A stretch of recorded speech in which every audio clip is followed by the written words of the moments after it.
Zuko, as we know, was hunting the Avatar to regain his honor. However, there was just one thing that stood between him and his honor other than the Avatar. The Whirlpool naval forces had the Fire Nation in a tight blockade.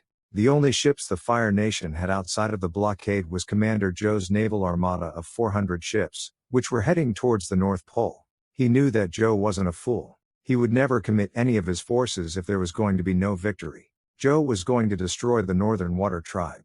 What Zuko didn't know was that the Whirlpool forces were also heading towards the North Pole in hopes of annexing it. "Uncle, how much longer till we reach the North Pole?" Zuko asked his uncle, who was drinking his tea. "Well, at the rate we are going, about a week or so," Iroh answered, taking another sip of his tea. With Naruto watched as the remainder of his fleet arrived. Like ordered, the Yamato had arrived with 4 Akizuki-class destroyers, 2 Mogami-class heavy cruisers, 3 Takao-class heavy-class cruisers, 2 Fuso-class battleships. His fleet was now complete with a total of 6 destroyers, 9 cruisers, and 2 carriers, with one of them being a supercarrier, and 4 battleships, with 2 of them being the Yamato class, the Yamato and the Musashi. He had more ships stationed at Whaletail Island, but he figured that he had more than enough firepower to annihilate the North Pole if he chose to.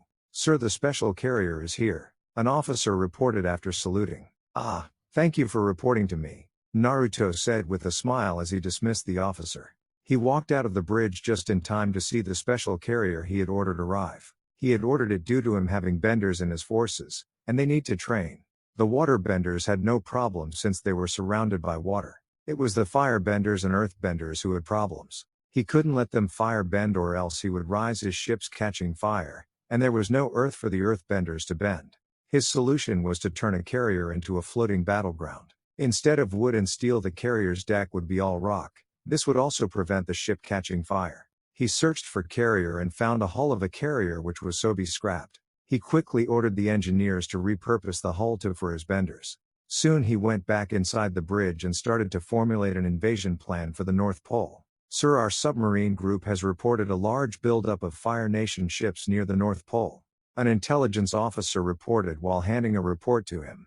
Naruto nodded and opened up the file and started to read the report. "An armada of 400 and more Fire Nation ships. We have to put a stop to their mass productions of their ships. They might be no match to ours, but you can never be too careful," Naruto said to himself. He was wondering who to stick at the Fire Nation main shipyard, and he knew just who to send, but for now he had to conquer the North Pole. He picked up another file which contained pictures of the North Pole from the bird's eye view. He would be lying if he said he was not impressed by the massive city the Water Tribe had built. "Just so you know, I will be making the city a whole lot bigger, for more action." The city had massive walls facing the sea, preventing any enemy troops from landing. It also seemed like the city was built in a depression point, as it had massive natural walls all around it. He first needed to destroy the walls in the front so he could land his troops, and he didn't just want to bombard everything. No, he need eyes on the ground to call for more accurate fire support. His benders will be very helpful into combating the enemy benders. Airlifting a few commandos will also be a good idea to hit the enemy from the rear. He sighed as he put the report back down.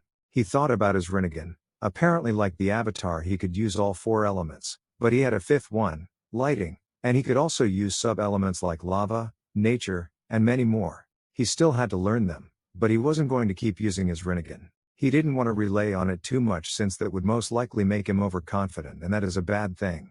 "In 1 week's time we will reach the North Pole. I just hope we win with minimal losses," Naruto said as he gazed out his window. With Mito currently doing the job her brother had tasked her with, and so far she had destroyed 5 Earth Kingdom military installations. She had also established a base of operations within the desert of the Earth Kingdom, starting with an airfield. It was a perfect spot for an airfield that was surrounded by sand, a natural defense against earthbenders. What she really had to worry about were the pesky sandbenders. Dame sandbenders attacking in small raids made it almost impossible for the engineers to build an airfield. They had found the sandbenders' hideout, and she herself was going to show them firsthand why she was called Golden Chain Master within the clan. "So that's their hideout, eh?" she said to herself. She was going to take them all out on her own, but she had stationed a few tanks and troops to prevent any of them from escaping. She started to walk towards the town. She noticed how the town was small and poor, but it wasn't really a town. It was a camp for mercenaries. They had no honor, no pride, they only fought for money and would eradicate them all. She soon stopped as she noticed them looking at her. Mito might be 13, but she had a body that older women could only envy. You all disgust me. With that said, golden chains shot out from her back and started to cause chos all around her. They pierced their hearts, heads, lungs. Those who tried to escape were dragged back by the chains. Her troops could see the carnage she was causing, and truthfully they did not want to piss her off. She soon started to walk out of the town, but behind her chains behind her started to make a dome around the town.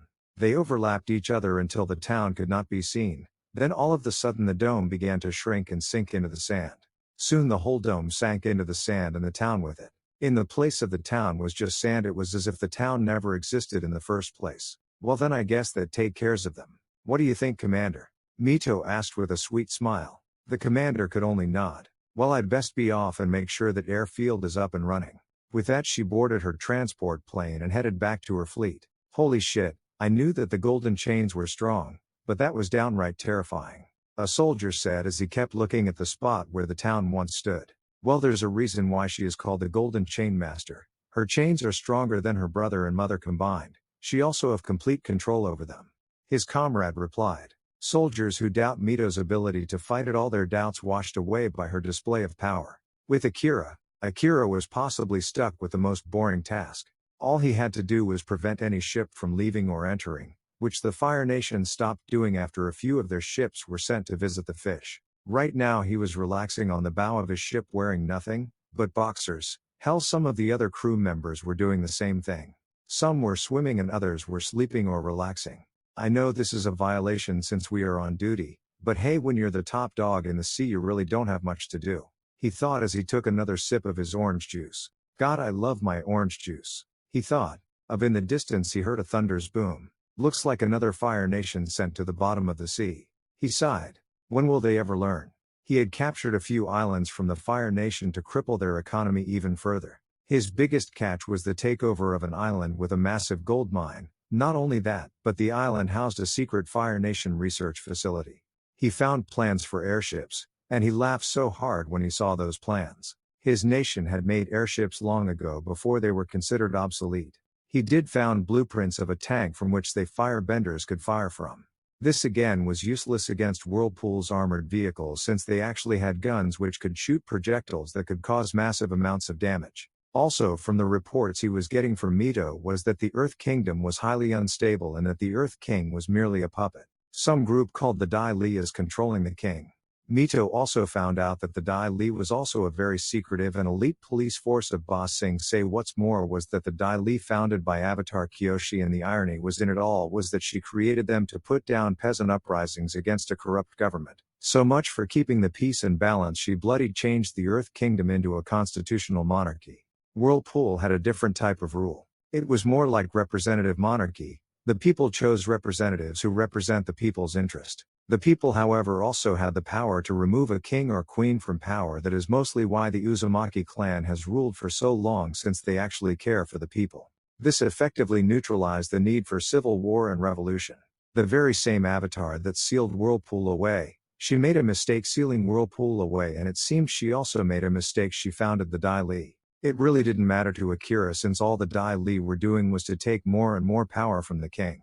They were tearing their own nation apart, and all Whirlpool had to do was give them a push. It worked well into Whirlpool's favor, since they won't have to fight a united Earth Kingdom, but rather a divided nation. In a sense, Avatar Kyoshi helped them by setting up a failed government for the Earth Kingdom. Then again, all forms of governments aside from Whirlpool were failed forms of government. The Fire Nation a total dictatorship, the Water Tribes were just tribes, they had no real unite, and the Earth Kingdom was a ticking time bomb ready to happen. Then it hit his mind. They could fuel the need for a revolution to overthrow the Earth Kingdom. This would allow Whirlpool to annex Earth Kingdom with having to really fight for it. It would be like a proxy war. Wait till Naruto hears about this. He thought as he started to laugh like a madman. The men around him started to back away, thinking that their commander had finally gone mad. 1 week later, Naruto stood in the bridge of his flagship as he saw the Fire Nation armada approach the northern Water Tribe city. He smiled and took a seat. Captain, order all ships to halt. We will let the Fire Nation weaken the enemy before we strike. Naruto ordered. The captain nodded and relayed the order. Soon all the ships came to a halt and would remain so for the next hour or two. Soon Naruto spotted larger fireballs being launched from the Fire Nation ship onto the city. "Well, Captain, the battle for the North Pole has just begun," Naruto said with a smile. "He would let the fools fight, and when the time is right he shall strike." Naruto had ordered his fleet to come to a halt and left the Fire Nation and the Water Tribe fight it out, but he had a feeling that something would go wrong. He narrowed his eyes at the tallest building in the city, the palace. He was getting a strange feeling from behind the palace. He got up from his seat and stated to walk out. "Captain, on my signal you are allowed to begin the invasion," Naruto ordered. The captain nodded. Naruto soon jumped off the ship and landed on the water and started to run towards the city. He noticed that a few waterbenders were trying to stop the Fire Nation ship by turn the water into ice, but Naruto ignored them. Soon he reached the wall, which was still fairly intact from the Fire Nation's attacks. He then jumped on the wall and started to run to the top. When he reached the top, a few Water Tribe soldiers spotted him. "Hey, you stop," a soldier called out, but Naruto ignored him. The soldiers approached to attack him, but they were all pushed back by an unknown force. The section of the wall Naruto was standing on collapsed, so he quickly jumped off the wall and used golden chains to latch onto a nearby building. Soon the fireballs stopped. Naruto wondered why, but then he noticed that it was almost twilight. Then he remembered what his waterbenders had told him. "Looks like these firebenders know what they're doing. Looks like I should hide for now," Naruto thought. What Naruto didn't know was that Zuko was in the city as well. With Aang had pretty much no clue as to what to do. The Fire Nation had sent an invasion force to take the North Pole for good. The North Pole did not have the resources to defend themselves against the invading forces, but with the arrival of the Avatar, some people started to believe they would win. That was before they knew who the Avatar was. After seeing that the Avatar was just a 13-year-old child, they were rethinking of their chances of winning. Aang didn't know what he could do. He would have to fight, but he knew that he would have to fight to kill, and there was no way he could do that. He was the Avatar, and as the Avatar he should value life above all else. "Aang, it's going to okay." Katara tried to reassure her friend. Aang just looked at her like she was crazy. "Okay? Katara, the Northern Water Tribe is under attack and I can't do anything about it," Aang yelled, frustrated by being so useless. "Not only that, but the water spirits also here in their physical form. So if we lose, the Fire Nation could kill them." Aang yelled once again. "Why don't you talk to the spirits?" Princess Yue asked. "That's right. Maybe they could unleash some spirits to stop the Fire Nation navy," Aang replied. Katara and Yue just looked at like he was crazy. Soon Yue led them behind the palace. Aang was amazed to see grass and to felt a connection to the place. He didn't know what it was. He saw two fishes, a black and a white one, going in circles. He stared at them and continued to do so until he felt a pull and was pulled into the spirit world. Yue got worried, but Katara assured her that nothing was wrong. It was then they were attached by Zuko. Yue went to get help while Katara tried to defend Aang. At fire, she trapped him in an ice spear. "You little twerp, you found a master, didn't you?" Zuko said, melting the ice. He tried to kill her by sending a fist of fire, but she dodged his fist. She unleashed a water torrent towards him, encasing him in ice. She thought it was over until the sun started to rise. Zuko opened his eyes and melted the ice once again and knocked her out. "You rise with the moon, I rise with the sun." With that, they grabbed Aang and fled into the snowy terrain. Sokka's son arrived and started to search for Aang with Yue and Katara. Soon the Fire Nation started to attack once again, but this time they rammed their ships against the walls, and sent their soldiers pouring in. With Naruto. "So they started their attack, eh? I guess it's a good time to launch my attack," Naruto thought, and launched the flare. With his fleet, the captain was double-checking everything. He didn't want anything to go wrong. "Sir, the Admiral has sent the attack flare," an observation officer said as he rushed in. The captain looked up and noticed the flare. "Launch the invasion. Get the fighters up in the air. Our first target is the Fire Nation fleet." With that, the fleet started to move towards the city. The fighters soon flew towards their targets and started to attack the fleet. Soon fighter pilots who were flying too low got hit by stray fireball. Realizing that he wasn't gonna make it, he did the only thing he could. He rammed his fighter into a Fire Nation ship, which soon exploded into a massive fireball. Soon other unlucky pilots also fell to stray fireballs and died with honor. The Fire Nation forces didn't know what was going on. Soon the planes pulled out and the Fire Nation soldiers cheered. But their cheers were cut short when their ships started to blow up once again. They stopped another ship, another fleet. The Water Tribe, however, thought that they could now win with the arrival of the unknown force. "Have the Yamato and Musashi destroy that wall for our landing crafts," The captain ordered. Soon the Yamato and Musashi trained their massive 18-inch barreled guns and opened fire. The result was terrifying to say the least. Where the wall once stood was nothing but a crater. Many of the Fire Nation soldiers that had managed to breach the wall were all dead. Soon the landing crafts were deployed. With Naruto. Naruto heard the massive explosion and smiled. That was the Yamato and Musashi, but now was not the time to celebrate. He looked up into the sky and noticed that the moon was almost up, and today was a full moon. A water bender was at his strongest with the full moon. He started to make his way to the palace. He could hear the defenders moving towards the destroyed wall to stop his landing force, but Naruto had confidence in his benders. Destroyed wall. 30 seconds, get ready. The landing craft operator yelled. All the soldiers started to check their equipments once again. Some of the cold water had entered the crafts, causing the men to shrive. A good cup of hot chocolate would be really good right about now, a soldier joked. Some of them started to laugh. Kenneth, we got a city to take. Double check your weapons and equipments. Make sure you follow the benders your units are assigned to. They will keep us safe for the most part. The captain of the squad ordered. 10 seconds. The operator yelled. They noticed that the benders were in the crafts ahead, most likely to provide cover for the rest. Soon the ramp of the craft opened and the soldiers rushed out. Meanwhile the earthbenders raised a few walls to defend them from incoming ice the waterbenders were throwing at them. The Whirlpool waterbenders countered by doing the same thing, and the firebenders melted a few sections of the second wall to allow passage into the city. The non-bending forcers soon started to open fire at the waterbenders, and they killed a few before the benders retreated. However, the moon was now completely in the sky, and it was then when the waterbenders unleashed wave after wave of water attacks. The waterbenders' walls were no match for the onslaught of the water attacks. Whirlpool's waterbenders themselves were at their strongest, thanks to the full moon, and tried to defend, but they were outnumbered 1-2. The firebenders really couldn't do much. However, the regular soldiers were doing pretty well by unleashing torrents of bullets at the waterbenders. Some fell with ease while the masters held back the Whirlpool forces. Then all of a sudden the moon went red and the waterbenders couldn't waterbender away more. The Whirlpool forces started go on the offensive once again. With Joe. Finally I have done it. For centuries they will call me Joe the Moon Destroyer, Joe the Spirit Slayer, Joe WHO conquered the moon.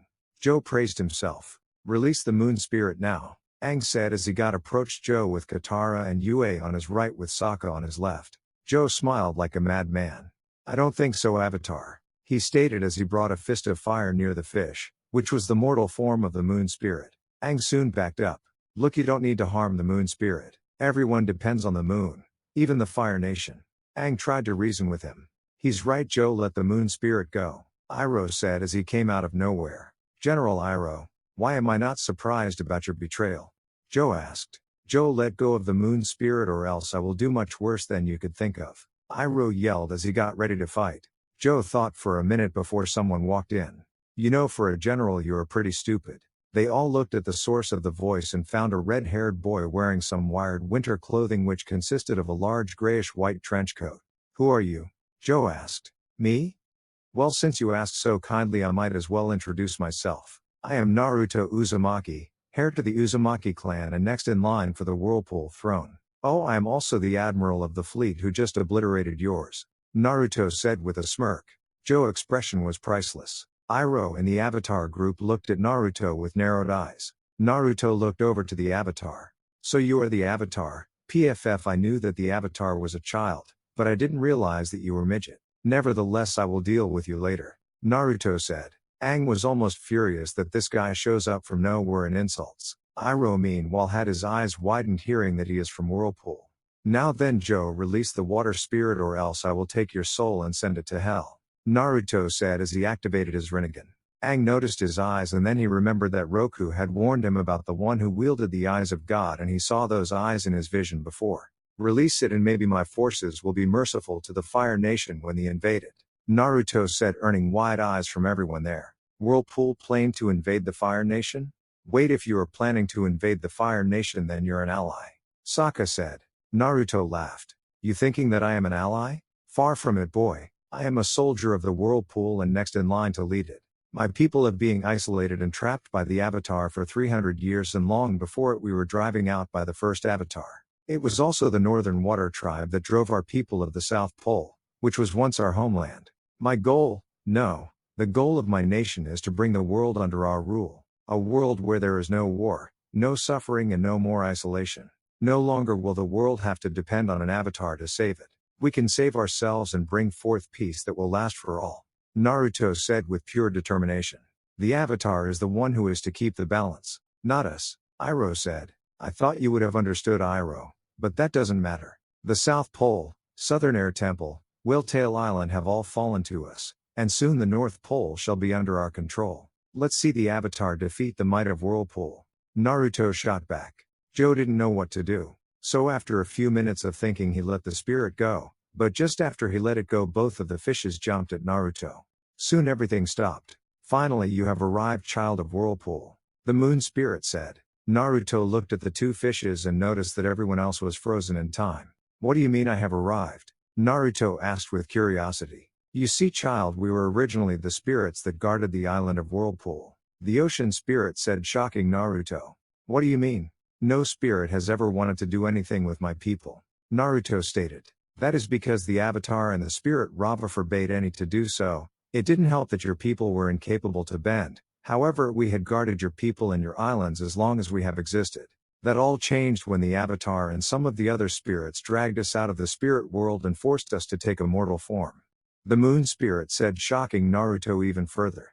With us in our mortal form we could be killed, and the avatar used that to our advantage by not allowing us to guard your people and islands like we had done for a long time. Instead we were forced to stay here in the North Pole. These people only learned water bending from us. However, unlike your people, they didn't thank us for protecting them. As a result, we do not help them. The ocean spirit continued. Naruto was shaking in rage. How dare they take away the only spirits that had defended his people for a very long time. It was also because of this that Avatar Kyoshi was able to seal your people away. Your people and your islands had no spirits that guarded them. Therefore, with the help of other spirits, she sealed you away. But now your people are free and you are the one who wields the eyes of God. You can free us from our mortal form, but we shall not return to the spirit world but rather to Whirlpool and defend it like we did in the past. The moon spirit finished. Naruto nodded and asked them how to free them. Use your eyes and place your hands on us, with that we shall be free and leave to Whirlpool to prevent it from being sealed again once more. The ocean spirit answered.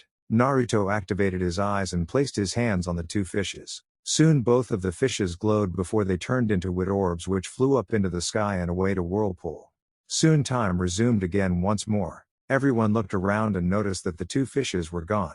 Aang thought that it was that newcomer who did something.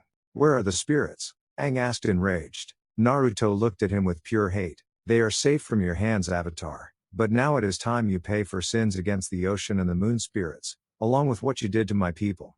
With that, Naruto got into his fighting stance. Naruto soon ran towards Aang with great speed. He quickly materialized black rods out of nowhere to end Aang's life. Aang barely dodged the incoming strike and his air bending to push Naruto away from him.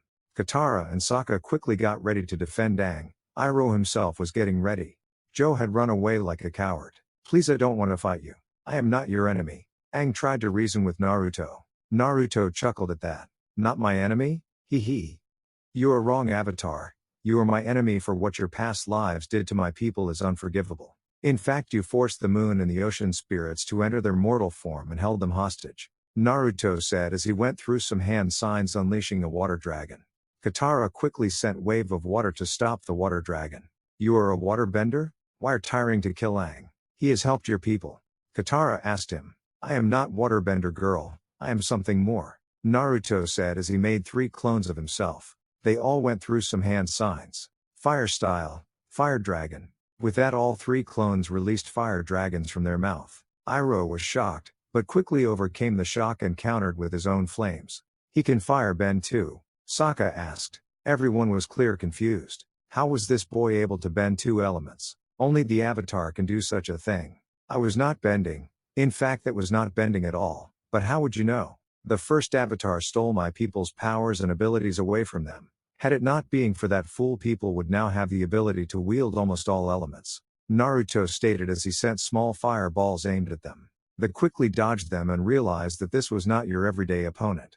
Katara quickly sent ice shards towards Naruto. Iroh unleashed a fire torrent towards him. Aang used his air bending to fuel the fire and speed up the shards. Naruto, seeing this, knew that he had to use his Rinnegan. As soon as the attacks were about to hit him, they were all pushed back by an unknown force? Wait, I thought for sure those attacks would have hit him? Sokka yelled. Naruto smirked. That would have, however, knowing that I can control gravity is quite helpful. Naruto answered with a smirk. He hadn't practiced much with his Rinnegan or chakra, but he had learned how to control gravity. Iroh then ran up to him and started to engage in hand-to-hand combat. While Naruto did have great power, he was not as experienced as the Iroh who was once known as the Dragon of the West, and even with his old age he was still an able fighter. Naruto coated his fist in lighting and was about to strike Iroh right in the heart, but was stopped by Aang. Iroh, seeing the lighting-coated fist, backed away. Sokka was doing everything he could by distracting Naruto, and Naruto was getting really annoyed by the boy. Shinra Tensei. With that, Sokka was sent flying back at insane speed, and if it wasn't for Aang saving him he would have surely died. Stop this foolishness. You cannot blame Avatar Aang for crimes his predecessors committed. Iroh yelled. He knew that this boy was stronger than him. No, he was far stronger than the Avatar himself. Cannot blame? Are you a fool? Even if I do not blame him for the crimes his predecessors committed, I can blame him for abandoning the world 100 years ago like a coward. Tell me, Iroh, did you know that the Fire Nation had set up death camps to experiment, brainwash, or flat out kill any benders that oppose their rule? Even firebenders are sent to these camps. Naruto said, shocking Iroh. That can't be true. I know that my brother is a fool, but I refuse to believe that he would allow such a thing. Iroh responded. Naruto snorted at the old man's foolishness. Then how do you think I got benders in my own force? Surely you know that Whirlpool is a nation that is not blessed with benders. Naruto asked. You forced them to join, didn't you? Aang asked in outrage. Naruto shifted his glare from Iroh to Aang. I freed them, Avatar. I gave them their freedom. Something they had wanted for the last 100 years. You failed them as the Avatar. You ran away like a coward you are. But now you don't need to run, since the people themselves can change this world. No longer will they have to sit and wait for the Avatar to arrive and save them. My people were ignored by the past Avatars, and as such we had lived for the past 300 years isolated from the rest of the world, and for what? Just because we couldn't bend? We didn't among ourselves for 300 years. No, we stood united and built our nation in our time of our isolation. Naruto replied. He didn't notice Sokka getting Appa read. The Avatar sealed you away because you were not benders. You had no place in this world.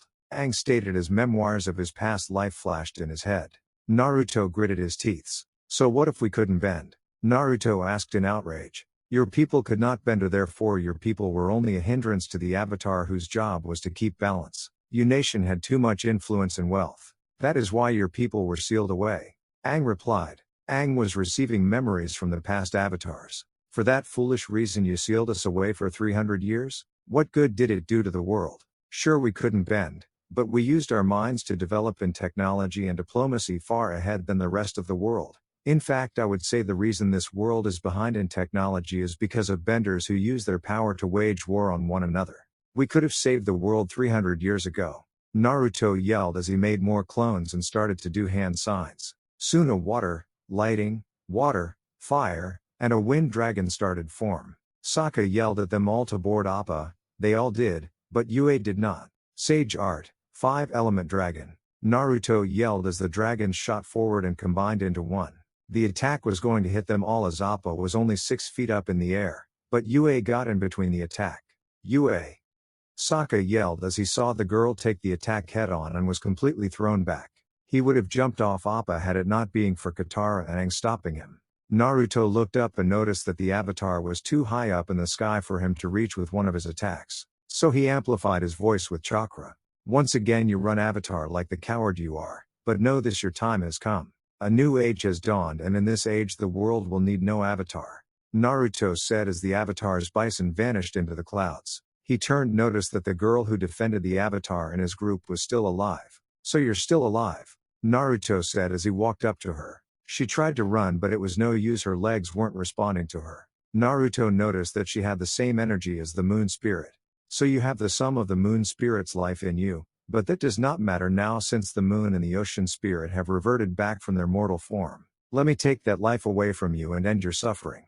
Naruto said as he brought his hand and put it on her forehead and extracted the life she was given from the moon spirit.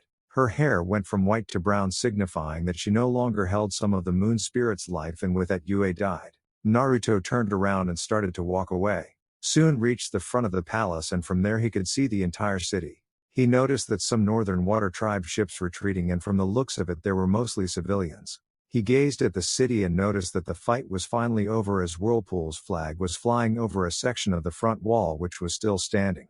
He could hear the cheering of his men and his benders alike. The only thing that was not damaged during the attack was the palace. Everything else was either turned into craters by his ships or had bullet holes. Soon he noticed some of his men running up the stairs of the palace. "Sir, the city is under our control. The Fire Nation fleet has been utterly destroyed," a soldier reported. Naruto hummed. "I want reports of our casualties along with the enemies as well. Use this palace as a field HQ," and sent a message back to the homeland. "Whirlpool's flag flies over the North Pole," Naruto said as he started to walk in the palace where some of his men had already started to set up.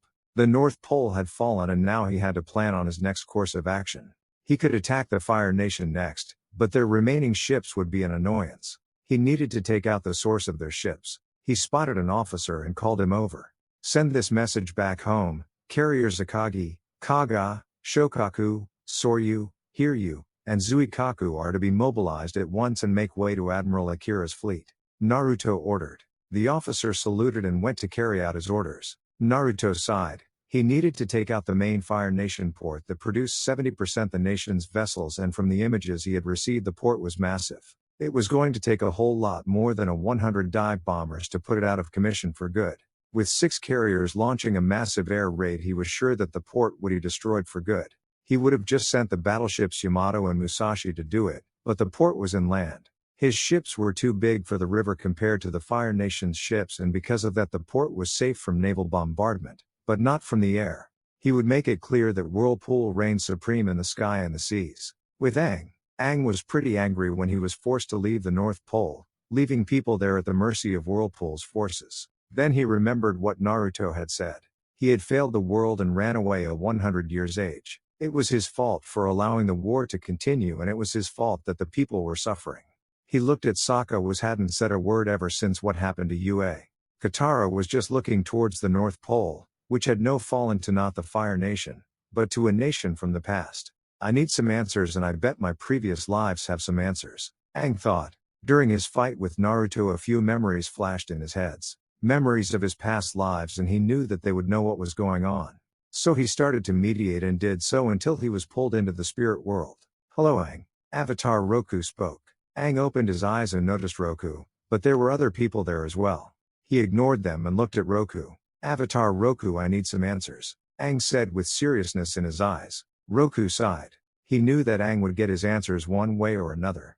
Aang looked at Roku, and Roku knew that Aang would get his answers. "Very well, Aang, we shall tell you."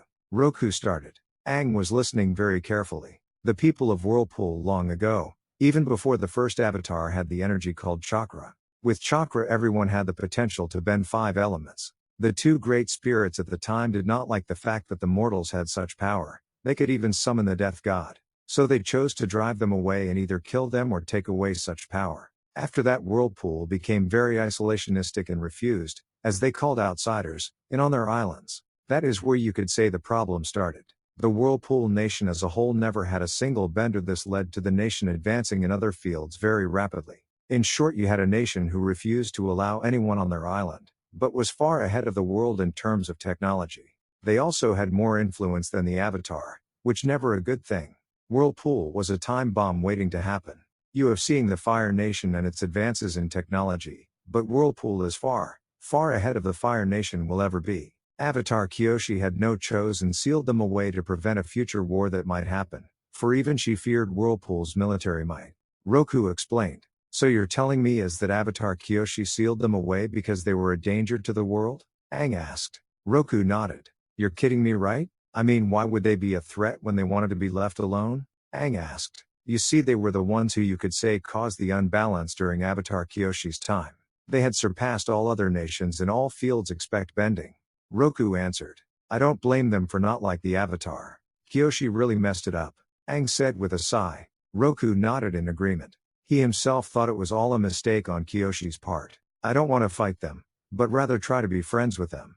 They have the power to stop the Fire Nation. If I can help them see that what they are doing is wrong, then they will understand," Aang said like a novice child he is. The people of Whirlpool have been locked up for 300 years because of the Avatar. They will not be friends with you, but rather seek you out to kill you. You must stop Whirlpool only you can do this for you or the Avatar. Roku stated. Tried to argue, but knew that it was true. He would have to stop Whirlpool no matter what. With Naruto sighed tiredly. The few civilians that remained in the Northern Water Tribe city refused to accept and were protesting. He wasn't going to send in the military to put them down. No, that would only inspire them to resist more. He needed to show them that they weren't going to be harmed. Then it hit him. The moon spirit life he had taken from that girl. She looked like someone important. Perhaps he could bring her back to life in order to quell the unrest. He got up and went behind the palace to find the girl's body, and surely enough he found it. He did a few hand signs and touched her forehead, healing her injuries first. He then activated his Rinnegan and preformed a few hand signs. Outer Path Rin Rebirth. Naruto yelled, and with that a large head sprouted from the ground. It opened its mouth and let the soul of Yue out, which Naruto grabbed and pushed it into her body. Naruto felt almost drained. Rin Rebirth could cost the user its life if the user wasn't strong enough. Yue opened her eyes and got up. She saw the same boy who was attacking the Avatar, but didn't he kill her? Did she die? How am I alive? She asked the boy. Because I brought you back to life, Naruto said, shocking Yue. She didn't know anyone who could bring people back to life. But how and why did you do it? She asked him. Naruto sighed. You people refused to listen to me, and I would rather not send in my forces to put them down. I would rather avoid senseless bloodshed. You were also blessed by the moon spirit, and for me to have killed you would not go well with the spirits. Naruto explained. Yue didn't know what to say. One minute he was an enemy, the next he was trying to help her. Why did you attack my people? She asked. I did it to unite the world and bring it under Whirlpool's rule. Naruto answered. You just like the Fire Nation, thinking you own the world. She said with hate. That is where you are wrong. Unlike the Fire Nation, we would rather not rule with an iron fist. I read your mind, and rest assured that you will still be the leader of your people, and you will also be a repetitive of your power to Whirlpool's king or queen. Your sister tribe has already done so. All we ask is for you to forego your identity as the Northern Water Tribe and become part of Whirlpool. I only wish to unite the world, for I believe that anyone can bring change to this world, and I also believe that we as a people can help ourselves. I don't know about you, but I will not sit and wait for an avatar to help us. I will bring change to this world, even if I have to do it alone. Naruto said as he started to walk away. Yue was now thinking about what he had said. Could they really change the world? Then again, why did they have to wait for the avatar to show up and fix their problems? She began doubting everything she had known. She then made up her mind and marched towards the palace. She entered the palace to find soldiers in strange clothing setting up strange equipments. She spotted Naruto, who was writing on a letter. She walked up to and coughed in her hand to get his attention. Yes? He asked. We shall join, only if I am allowed to lead my people. She said. That is fine, however you will have to obey the ruler of the country as a whole, and if you are going to lead your people, then that will make you a repetitive of the North Pole. Is that okay with you? Naruto asked. She nodded. Naruto soon got up and prepared to leave. Where are you going? She asked. I am switching tasks with my sister. Her fleet will arrive here in 3 days. Naruto said as he continued to walk. You have a sister? She asked. Yes, I do, and do not take her lightly. She might be 13, but she's a capable leader nonetheless. Naruto warned her. She nodded and soon stopped as Naruto boarded a small boat which would take him to his flagship. Soon his fleet started to pull out. He had left a few men behind, but they would be called back once Mito arrived. The news of the North Pole being annexed was well taken back at Whirlpool. People were very optimistic about winning the war in a few years. Naruto had ordered the 6th Carrier Force to attack the main Fire Nation port that produced the majority of Fire Nation vessels. The port itself was located southeast of the Fire Nation capital, and he had to be at Whaletail Island in a few days. He had ordered Akira to start taking the islands on Ji, Zhuanghui, and Shujing. He had also ordered that Shattered Cove also be taken, along with Fire Fountain City. He wanted to close in on the Fire Nation by taking their islands one by one. It was a strategy called island hopping.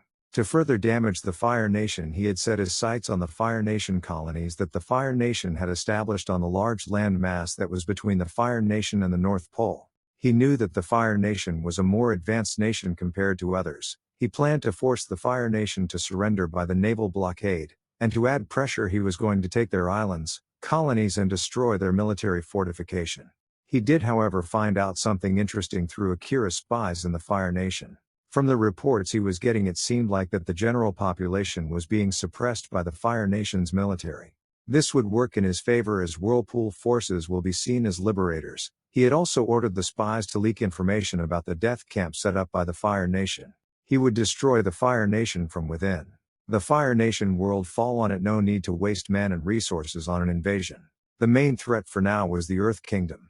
His fleet would be useless since most of the cities and towns were out of their range, but his aerial forces would be very handy. Whirlpool had already established an airfield in Siwang Desert, and because of that they had obtained detailed maps of towns, cities, and military fortifications. For now he had to establish a point of entry for his forces. He looked over the map, choosing which target would be the least protected and easily taken. At first he was going to choose Omashu, but the city is very well defended and he didn't want to just outright bomb the city to oblivion. He spotted a place perfect for the landing, the Eastern Earth Kingdom base. The place was perfect as it had lots of forest, perfect to hide his forces, and had only 2 villages located there, both of them being civilian. What's more was that the Avatar was now looking for an earthbender to help him master earthbending. If he was lucky he would run into him, but it doesn't matter. Once the world is under Whirlpool rule, the Avatar would have nowhere to run. He sighed and looked out the window. The sun was setting, causing its light to reflect off the water. It was a beautiful sight, but he knew that this was just the calm before the storm. His greatest challenge would be the Earth Kingdom. Nearby the Fire Nation port. The Port Sing was the largest port in the Fire Nation. It was also produced majority of the nation's vessels from civilian to military. It was heavily defended with up to 200 firebenders and had an armada of 200 ships anchored at port. It was safe from all types of attack. All except from one, air. Off the south coast of the Fire Nation 6 silhouettes of very large ships could be seen. These silhouettes belonged to the carriers Akagi, Kaga, Shokaku, Soryu, Hiryu, and Zuikaku. These 6 carriers are the oldest carriers in the Whirlpool Navy. As such they formed the first carrier fleet, but they have all being modified and rearmed with the latest weapons and equipments. They had been issued a mission and they intended to see through it. For now they were anchored and would stay anchored till the next day, when they would send a message to the Fire Nation and their Fire Lord that Whirlpool was able to strike anywhere on their molten rock of an island and they could do it at any time. The flight decks were already lined up with planes. Those that could fit on top were inside the hangars below. A total of 414 planes would be launched tomorrow to deliver perhaps the most devastating blow to the Fire Nation, and by the end of the day the Fire Nation would lose all of its naval power. Come on, clear the flight deck. The planes are about to launch. A crew member yelled as he and his fellow comrades cleared the deck for the planes that were about to be launched. All they were waiting was for the sun rise. Soon the sun started to rise, and with that the signal to launch was giving. Plane after plane took off from the flight decks of the 6 carriers. The first were the fighters, which were later followed up dive bombers and torpedo bombers. They would attack in 2 waves. The first would be the torpedo and dive bombers. They would destroy enemy ships and land installations. The second wave would consist of fighters that were tasked with cutting down enemy soldiers that would survive. Another small group which consisted of about 20 fighter bombers was also launched. Their target was the Fire Lord's palace. The intent was not to kill the Fire Lord, but to rather put fear in his heart, knowing that one of these days a bomb might find a way into his palace. All torpedo and dive bombers follow your flight leader and commence the attack when ordered. The commander of the fleet ordered over his radio. Soon the port was in sight. The ships were all lined up. A few were in the dry docks. It was still early in the morning, which meant that most were still sleeping in their beds. They were having such great dreams. Well, that is when one of the ships blew up in a massive fireball. Dive, dive, dive. The flight leader of a dive bomber group ordered. The pilots complied as they dived down. The dive bombers were installed with wailing sirens, making a terrifying sound as they dived down to attack. The torpedo bombers destroyed ship after ship. It was pure chaos. Soldiers were running around and trying to shoot down the planes, but they were too fast for them. Some of the unlucky workers were caught in the crossfire. Put of that fire, a captain of a Fire Nation ship's ordered, but it was too late as a bomb went straight through the deck and tore the ship apart by a massive explosion. This is too easy. We haven't lost a single plane, the rear gunner of a dive bomber stated as he fired his machine gun, cutting down some poor firebender caught in the bullet's paths. Attention all forces. Our spies within the Fire Nation reported the Fire Nation building a new type of ship. The ship's size and armor can be compared to a dreadnought class. But its armaments are very primitive. Regardless, it is still a threat. Your orders are to destroy the dry dock this ship is docked at. The captain ordered through the radio.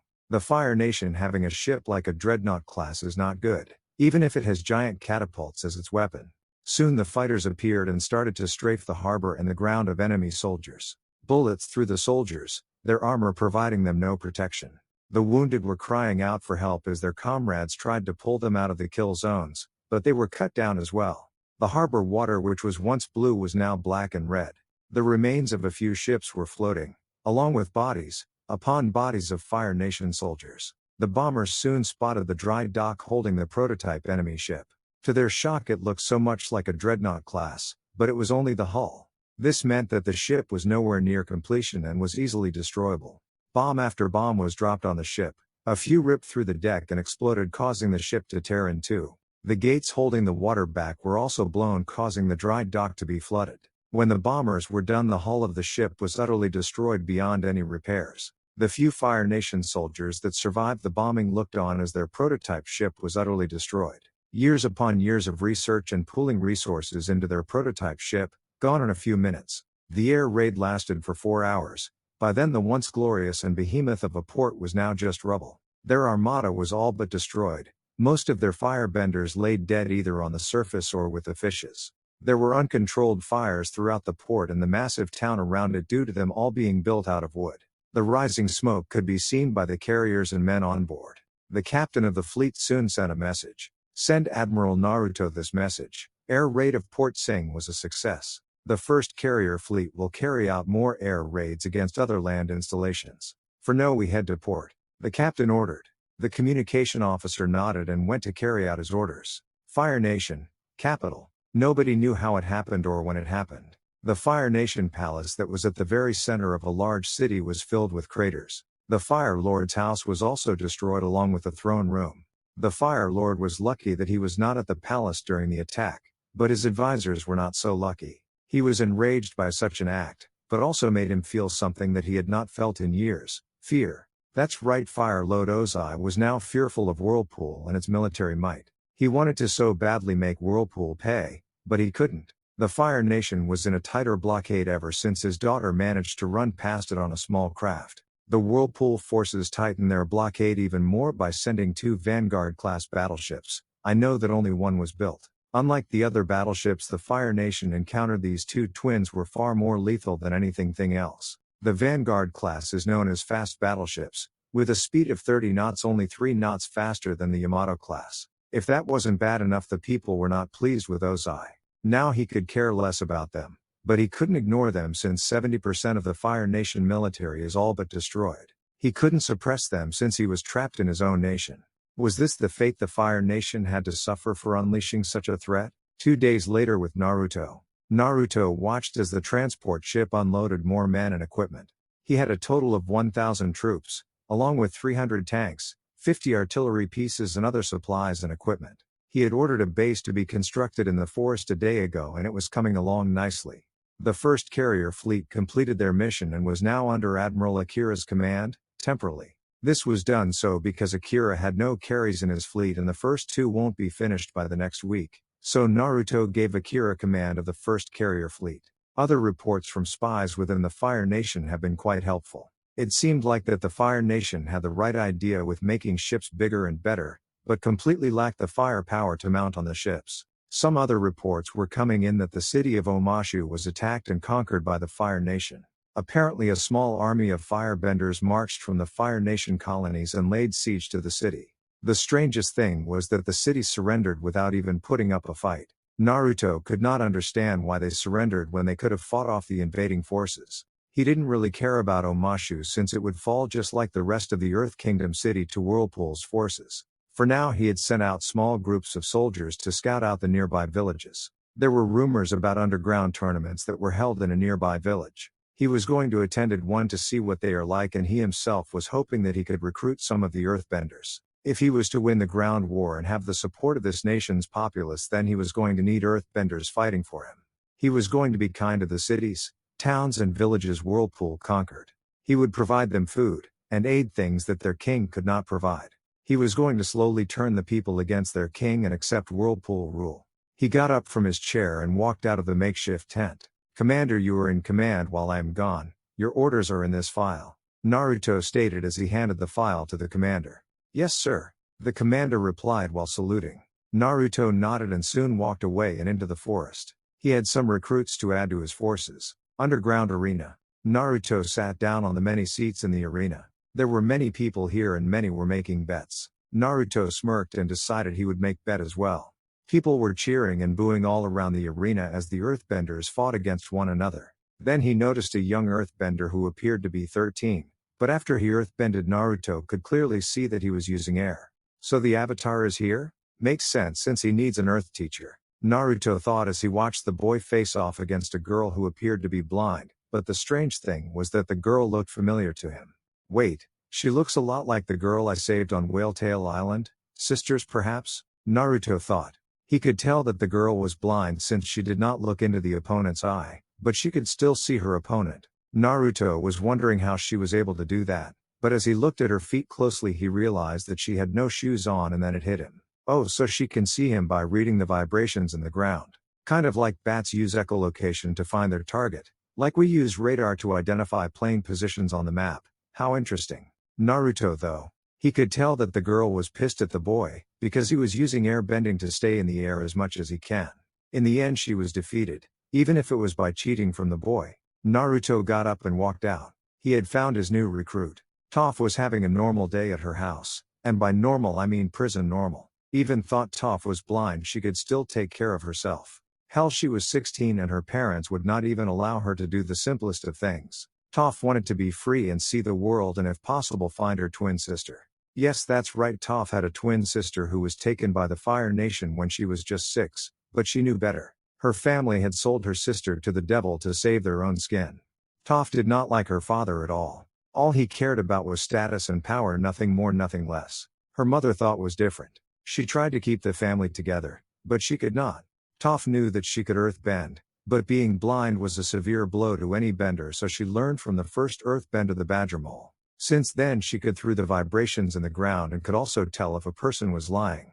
When night came along she went out to fight in the underground tournaments, which she loved, since people knew her power even if she was blind. Today thought Sun new guy beat her and she was pissed because the boy was somehow light on his feet. As she was walking how she noticed someone was following her. "You can come out now, I know you're there," Toph said with an emotionless voice. "So you can read the vibrations in the ground to see," Naruto said as he walked out of the tree line. Toph's eyes widened. How the hell did he know that? Before she could say something he cut her off. "I will be short and straight to the point. I want to join my forces," Naruto asked. Toph raised an eyebrow. "Why would I do that?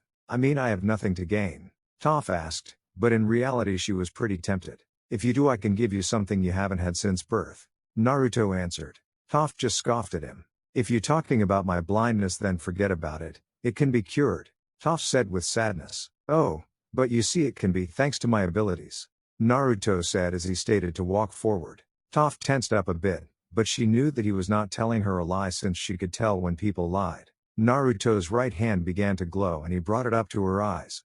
Toph felt a bit of pain, but it didn't last much long. Soon Naruto lowered his hand and she opened her eyes and to her amazement she could see. She wasn't blind anymore. She looked at the boy who had cured her blindness and blushed. He was indeed handsome, especially that red hair of his. Why did I thinking of that? Damn.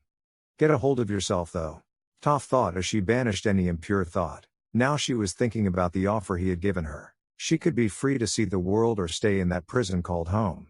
"I will accept your offer only if you allow me to search for my twin sister. She was taken away by the Fire Nation about 10 years ago," Toph said. It was then that Naruto realized why she looked familiar to the girl he had saved. And guys, this is the end. Hope you enjoyed. See you next time.